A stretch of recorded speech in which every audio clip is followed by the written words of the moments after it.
They usually say the first movie is always better than the sequel. That's the consensus. Then you get those rare few movies where the sequel is better than the first one. I can only think of a handful compared to the first movie of like a certain series. Then I decided to watch this 2 hours and 49-minute movie. And this movie does have a prequel, or I guess the first one, because it's the sequel. It, Chapter 1, or just It, to me was one of the best horror movies I've seen. And you saw my review of it with Steve, you know we love that movie.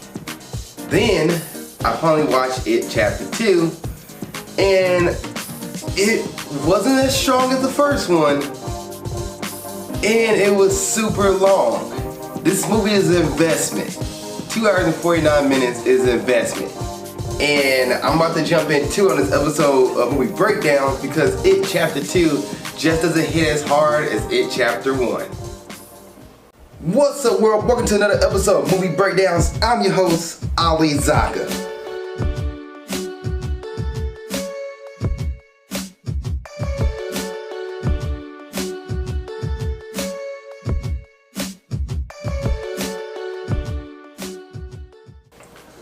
What's up world? Welcome to another episode of Movie Breakdowns. I'm your host, Ali Zakka. And what is Movie Breakdowns? A movie review series where we look at new and old movies, give them a grade A through F. Pluses, minuses do count. And there's a movie you want me to review, let me know. Please put in the comment section below and I get to it as fast as I can. I'll also have a Patreon. It's Patreon/Ali Zakka. And on this Patreon you get first come, first serve, because you're paying for my services. You also get trailer reactions, trailer reviews, and many more things. Now, let's go ahead and get this review on the way. This is 2019 It Chapter 2. I do want to mention this has spoilers in it. So all my reviews are spoiler reviews. Like this movie been out, when it came out in, was it June, August? September. It came out September 2019. So it's over a year now since this movie been out. Actually, that was my birthday weekend that year. So yeah. I didn't go see it on my birthday. Well, anyway, I finally saw it in 2020, and you know this movie, first thoughts, is long. It is very long. It's 2 hours and 49 minutes, and it feels like 2 hours and 49 minutes. Like when we watch the Avengers Infinity War and Avengers Endgame, you know the movies are long movies, and you're sitting there watching through, but they don't feel like long movies. There's certain parts that might hit you like, ah, man, it's kind of long, but in this movie, it feels its length. It really does. And that is only one of the negative things I have about it. The rest of it is actually kind of me nitpicking, or just me like because for other people it worked, for other people it don't. Like for me, what didn't work in this movie was the constant flashbacks. Now, this is the right way to do a flashback, especially if you got people returning to a town and they're older. So for them to experience the things they had in the past that you might not get to see in the first one, it's good to have these flashbacks. One, to remind you who are these people, and at the same time they're reliving the things they're going through. Now, did every character need a flashback? No. But did we get a flashback with every character? Yes. But I do like the way this flashback was done in this movie compared to other movies. I just thought it was too many flashbacks in this. Also, another thing I didn't really like, I can tell it didn't throw me off, it was just the CGI. Like the first one, the first It, maybe because there's kids, the CGI didn't, like the crazy thing that happened to him didn't really seem far-fetched. In this one, there's for example, the restaurant scene, an insect comes out of the food and it has a baby's face on it. And I'm like, okay, what are we doing here? Why are we doing the baby face? Or Stanley, like, is dead and his kid version shows up, but it grows like crab legs and start attacking the heroes of the story. And I'm just like, okay, now we're getting too out of hand here. This is going way too far. But and then the ending, because I seen It 2, the miniseries, years ago as a kid, Scrubbing for Life, when it turned into a giant clown. I saw that, and to me, I was like, all right, now turn to a giant clown, turn to a giant spider. He's already a clown, turns to a giant spider, and that like terrified me. It's like, what the heck? This clown turned to a spider and they gotta fight this spider. Well, he does the same thing in this movie, and kind of like a crabs kind of spider, and I was like, okay, it's not far-fetched. I know what the storyline's like, but just as the whole CGI things was kind of like, eh. But other than that, I really enjoyed this movie. I enjoyed the storyline, enjoyed the actors, because the actors in this movie and actresses are great. Like, the whole cast is great from top to bottom. The storyline makes complete sense. Did it be dragged out that long? No, but it made complete sense. And let me just go ahead and jump into the story.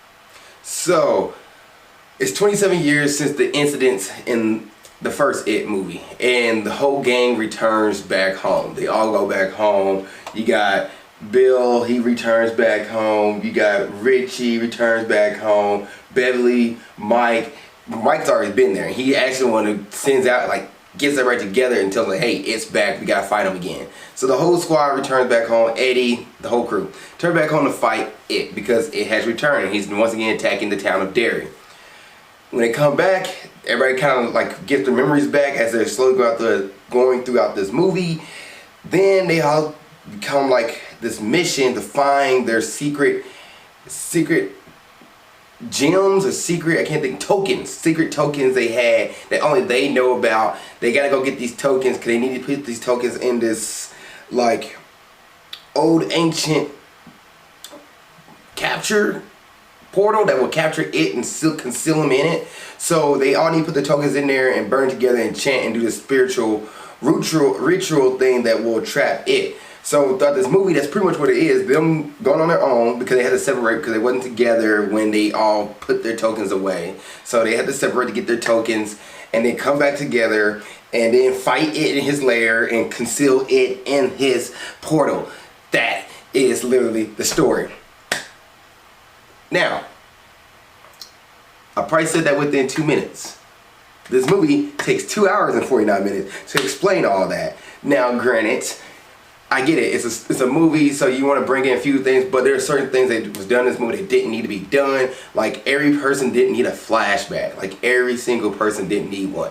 Like, there's times where you had a flashback where a certain character, like Eddie, I feel like he didn't really need his flashback, but he got it anyway. And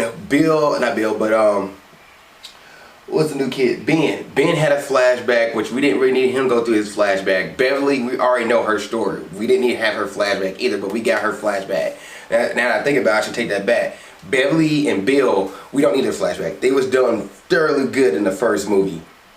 I didn't need to have the kids back in it unless it was either Beverly and Bill talking about the relationship or Beverly and Bill with the rest of the losers. I didn't need their flashback in this second movie. We could have done good with Eddie, Ben, Richie, and Stanley. We could have done their flashback. And Eddie, Richie, Stanley, and Bill did pretty good with theirs. Mike has a flashback, and I almost forget that Mike is in this movie at one point because the movie's so long. When you first get introduced to Mike again and he tells the game what's going on, he kind of disappears for a while and then pops back up in the library. And you're like, huh, Mike is in this movie. I felt like he was gone for a moment. I actually felt that at a point in this movie.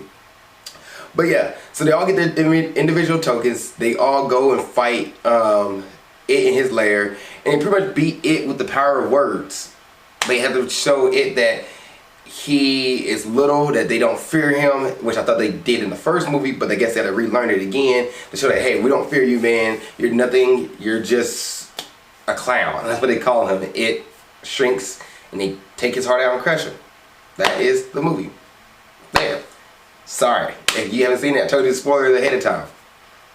You're like, Ali, that's like, what? That's it? Yeah, that's it. But how they get to it and how they tell the story is a little bit better and way better to me than the way the story itself is laid out. So let's go ahead and get into characters and actors, because that's where the bulk of the story is, what the main gist is. That's where you get invested, is the characters of the story. The storyline itself, you don't really get invested in, with the characters, you do. Alright, let me bring my laptop over here. So let's start off with Beverly, who played by Jessica Christine, and young Beverly, who was played by Sophia Lillis. They did great. And Beverly, she returned back home at one point in the movie here. Go back to her home, and you get to see how she reacted at home. Like, you can see a little bit of her past. Her place been burned down, and it tortures her in there. But Beverly and Jessica and Sophia did a great job playing Beverly. I thought they did great. James McAvoy and Jaden Martell, who played Bill Denborough, they did great. They did great. James McAvoy is an excellent actor, and he did the whole stutter thing. At first, like, he didn't have it in the movie, then he went back home. I guess his memory started clicking back and his stutter returned. And I felt like Jaden did a better job at doing the stutter than James McAvoy. And maybe because I've seen McAvoy in other movies, so I know he doesn't have a natural stutter, so it seemed kind of off to me. It threw me off every time he did it. Bill Hader, who played grown-up Richie Tozer, and young Richie, who played by Finn Wolfhard. Bill Hader, a lot of people watch a lot of reviews, they say he did a great job. Like, Bill Hader rocked this movie.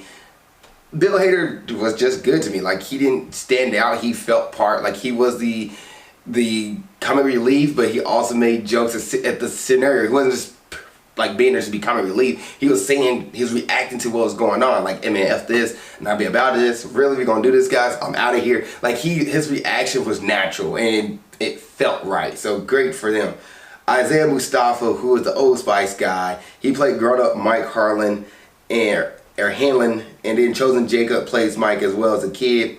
Once again, the cast from the first movie was in this. They all did great.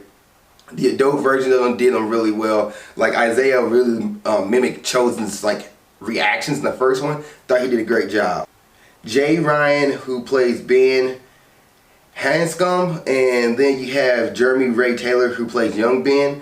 Once again, their mannerisms, like Jay Ryan matched the mannerisms of young Ben, which Jeremy set in the first movie. They all, like, the younger cast set the characters up.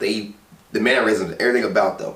And then the older cast pretty much mimicked that young cast and did a great job. Bill was kind of, not Bill, but like Ben as an adult, played by Jay, he had those moments where he was like unsure of himself and still not sure, still not scared, like still kind of scared and not confident. Even though he worked so hard to get his confidence up.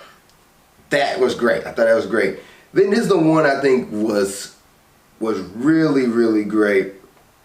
So Jack Dylan Grazer, who played young Eddie, and then James Ranson, who plays older Eddie, they're almost identical. Like, from young kid to adult, they look like each other. Like, James Ranson is like, I'm getting this down. I am getting this kid down. He did a great job doing it. And then the only one I felt like you didn't really get to see as much was Andy Bean, who plays Stanley Uris, and then young Stanley, who played by Wyatt Olive. Because they wasn't in the movie that much, they was killed off. You didn't really get to see that, like, okay, you know, Andy actually got Wyatt down pretty well. But for the sake of this movie, I felt like it was a good job. And then you also got Bill Skarsgård, who plays Pennywise. He did great in both movies. He was still menacing, still scary. I enjoyed it. Like, it was great. Now, the music is great in this movie, same as the first one. Doesn't really stand out. Doesn't really, actually, music is not really that great. It's good. It doesn't really stand out. It doesn't really ignore you, annoy you. It's just there. CGI, the CGI is more over the top in this one. You definitely see it, like, you definitely know, like, okay, yeah, this is really big CGI. They're really getting out of hand. Like, I just felt like this movie, as far as CGI wise, as far as scares, was a little more over top, a little more cartoony compared to the first one. Maybe because they're more adult, but the things that happened to them wasn't really adult fears. It's more just like, oh look, an insect with a child head on it. Oh look, my friend's face with crabs coming out of it. Oh look, this is some other thing. Like, yeah, it was super cartoony. Jokes. A lot of people talk about this movie is really funny. I laughed at certain bits and pieces, but I wasn't like dying laughter. It was just laughing, like good laugh, good chuckle. Like, that was a cool joke. And anything else I really want to talk about in this movie? Not really. Pennywise still did the same things he did in the first one. He was more, you've seen him more. He was out, like, just saying, outfit. I'm going to mess with these people. They beat me 27 years ago. I'm glad they're back. Now I'm going to beat them. Like, he just kept pretty much taunting them and just dragged the movie along. And there's that fear factor of like, you wasn't really scared of what was going to happen to them because like you knew they, at the end of the movie, they got to face Pennywise again. So from the beginning to the middle, you're just like, okay, when are we going to get to Pennywise later? They know where he lives. They know where to fight him. When are we going to get there? And that's where I feel like the movie dragged out at. But other than that, it was okay. Is this a Friday night movie? I would say no, it's not a Friday night movie. I don't think you should watch this movie with your friends because this movie gonna take forever to get through. Unless everybody in the room is invested in it, y'all not gonna sit through this movie, guaranteed. And grading time, I'm gonna grade It Chapter 2 a solid B.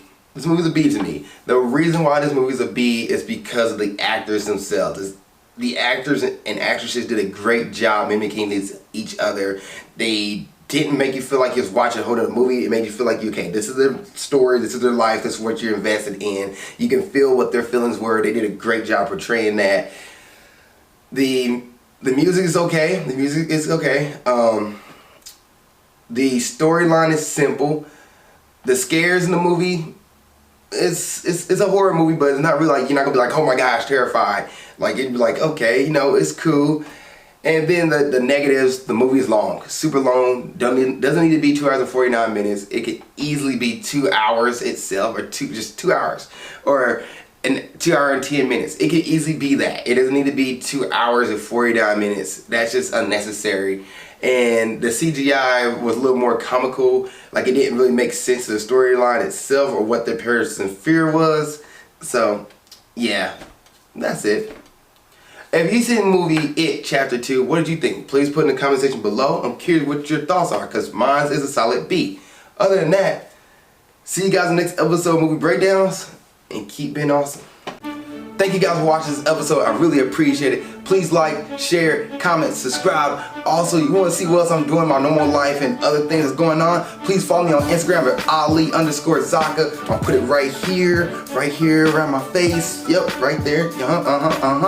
Also, if you want more episodes of Movie Breakdowns or Grind Towards Success or whatever it is I'm doing on YouTube, you know what? Follow my page right here, like I said before, the little comment thing right there, And then you can watch the last episode of Movie Breakdowns right here, and watch the last episode of Grind Towards Success right there. Other than that, thank you guys so much. I really appreciate y'all. See y'all next time.